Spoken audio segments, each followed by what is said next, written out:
Emily and Daniel were thrilled to have moved into their new apartment, a sleek, modern high-rise in the heart of the city. Though the building had a reputation for being old, the renovations made it look like it belonged in the future. The only oddity was that their apartment was on the 13th floor, something Daniel teased was bad luck. Emily laughed it off, but there was an uneasy feeling deep in her gut from the moment they stepped out of the elevator. From the first night, strange things happened. Objects moved without explanation. Doors creaked open on their own, and strange cold drafts chilled them even though the heat was on. Daniel tried to joke that the building was settling, but the tension between them grew. They both heard the whispering. It was faint at first, but soon it became undeniable. Voices, too many to count, speaking from somewhere unseen. One evening, the elevator malfunctioned. No matter how many times Daniel pressed the button for the ground floor, it wouldn't descend. Emily tried to call for maintenance, but there was no signal. They took the stairs, but somehow they always ended up back on the 13th floor, disoriented and exhausted. Panic set in when they realized every exit, every escape route, led them back to the same hallway, the same heavy door of their apartment. They were trapped. The whispers grew louder each night. Emily noticed a change in Daniel. He was more distant, staring off into space, often muttering under his breath. One night, she woke to find him standing at the window, his eyes reflecting the city lights below, but his expression was blank. "Daniel?" she called softly. He didn't answer. As the days dragged on, they realized they weren't alone in their apartment. They could feel the presence of others, entities, lurking in the shadows, watching them. One night, Emily woke up unable to move, her body paralyzed in bed. A figure stood at the foot of the bed, its features blurry, but she could see its hollow eyes, black as the void. It leaned in close, whispering in a voice that wasn't human. "You will never leave." The couple tried to fight back, barricading the doors and covering mirrors, but the entities seemed to seep through the very walls. The possessions began subtly. Daniel would wake up in rooms he didn't remember entering, doing things he didn't recall. Emily began having terrifying dreams, waking up screaming, feeling like something was crawling under her skin. Eventually, it became clear. They weren't just being haunted, they were being hunted. The spirits of those who had died in the building were seeking new bodies, using the couple's fear as an entry point.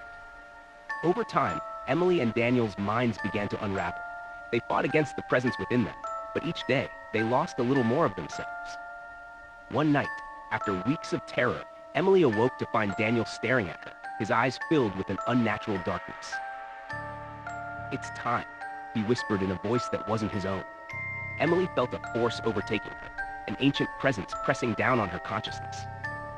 She tried to scream, but her body didn't obey. Her hands moved, but not of her own accord.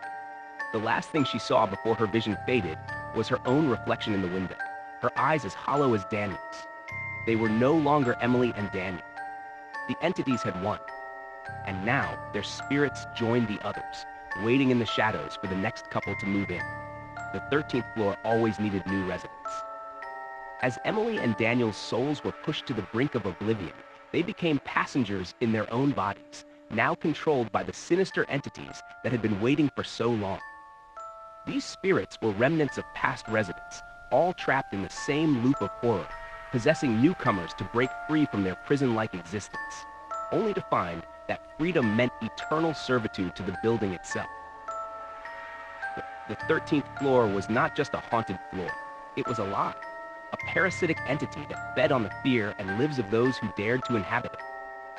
The building, known by locals as the Pinnacle, was constructed in the early 1900s by a reclusive architect, Joseph Carraway, whose obsession with the occult had driven him to madness.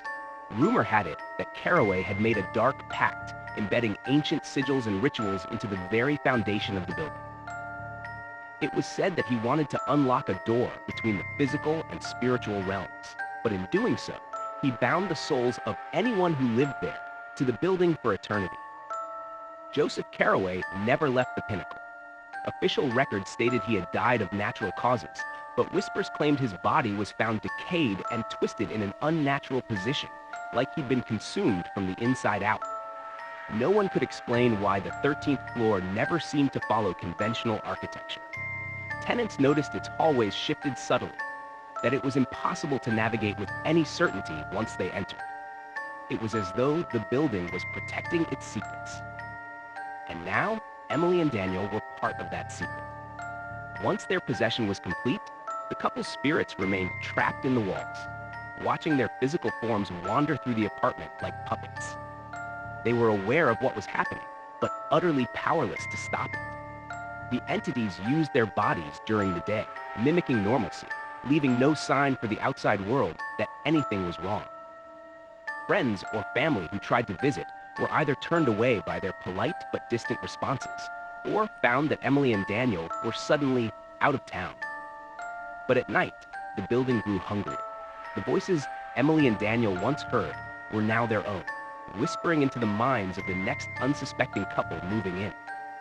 They tried to fight it, to warn others, but the building distorted their intentions, twisting their cries into menacing sounds. They weren't in control. They could only watch. The building was in charge, but it wasn't a simple haunted house.